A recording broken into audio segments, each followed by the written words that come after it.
दोस्तों, अगर महाभारत की कहानियों को नज़दीक से समझा जाए तो आपको लगेगा कि यहाँ सिर्फ दो ऐसे किरदार थे जिनके साथ न सिर्फ अन्याय हुआ बल्कि जो सबसे सशक्त किरदार थे। एक द्रौपदी और दूसरा कर्ण। जी हाँ, जहाँ कर्ण को पूरी जिंदगी उपेक्षा का शिकार होना पड़ा तो वहीं 5 पतियों का सौभाग्य मिलने के बाद भी एक भी उसके सम्मान की रक्षा नहीं कर पाया। लेकिन आपको जानकर हैरानी होगी कि कर्ण और द्रौपदी को लेकर एक और कहानी है, उनकी प्रेम कहानी। जी हाँ दोस्तों, बहुत कम लोग जानते हैं कि कर्ण और द्रौपदी एक दूसरे से आजीवन प्रेम करते थे, लेकिन कभी किसी को भनक तक नहीं लगी। हालांकि इन दोनों ने एक दूसरे को महाभारत काल के 2 अध्याय में अपमान किया था, लेकिन द्रौपदी अपने पति अर्जुन से नहीं बल्कि महारथी कर्ण से शादी करना चाहती थी। लेकिन में किस्मत में अर्जुन और उसके 4 भाइयों के साथ शादी करना लिखा हुआ था।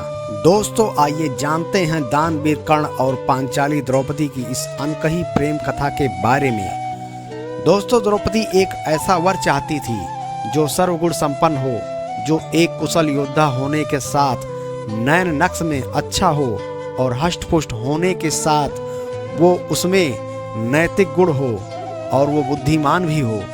लेकिन ये सारी खूबियाँ सिर्फ एक ही योद्धा में मौजूद थी, महारथी कर्ण में। लेकिन महाभारत काल में दोनों की शादी नहीं होनी लिखी थी, इसलिए द्रौपदी ने पांडवों से शादी की जिनमें अलग अलग ये गुण थे। युधिष्ठिर में नैतिक गुण, भीम में शारीरिक तौर पर मजबूत, अर्जुन एक कुशल योद्धा, नकुल के नयन नक्श और सहदेव की बुद्धिमानी। द्रौपदी को उनके पिता राजा द्रुपद ने भीष्म से प्रतिशोध लेने की प्रतिज्ञा के बारे में बहुत पहले ही बता दिया था। साथ ही द्रौपदी यह भी जान चुकी थी कि कर्ण एक सूत पुत्र है और अगर उसका विवाह कर्ण से होता है तो वो भी जीवन भर एक दास की पत्नी के रूप में पहचानी जाएगी। उसने सोचा कि कर्ण से विवाह करने के बाद अपने पिता की प्रतिज्ञा को पूरा करने में वो सहयोग नहीं कर पाएगी।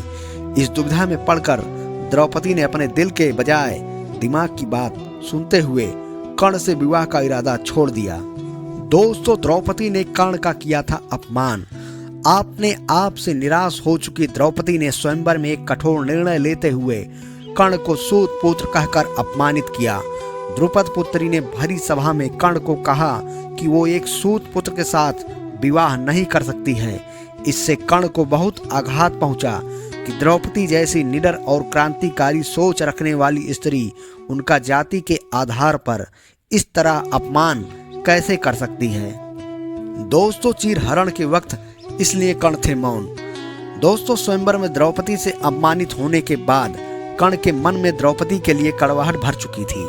द्रौपदी से विवाह न होने के बाद कर्ण ने 2 विवाह किए थे।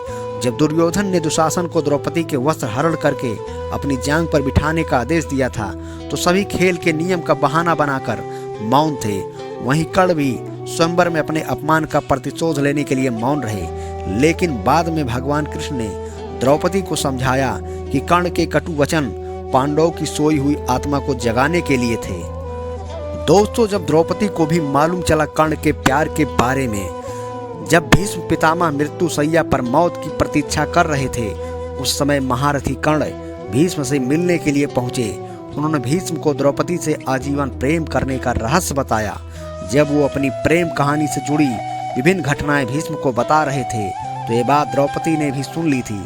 उस समय द्रौपदी को ज्ञात हुआ कि केवल वो ही नहीं बल्कि महारथी कर्ण भी उनसे बहुत प्रेम करते थे। लेकिन महाभारत के युद्ध में अर्जुन द्वारा कर्ण का वध किए जाने के साथ ही ये अनकही प्रेम कहानी खत्म हो गई।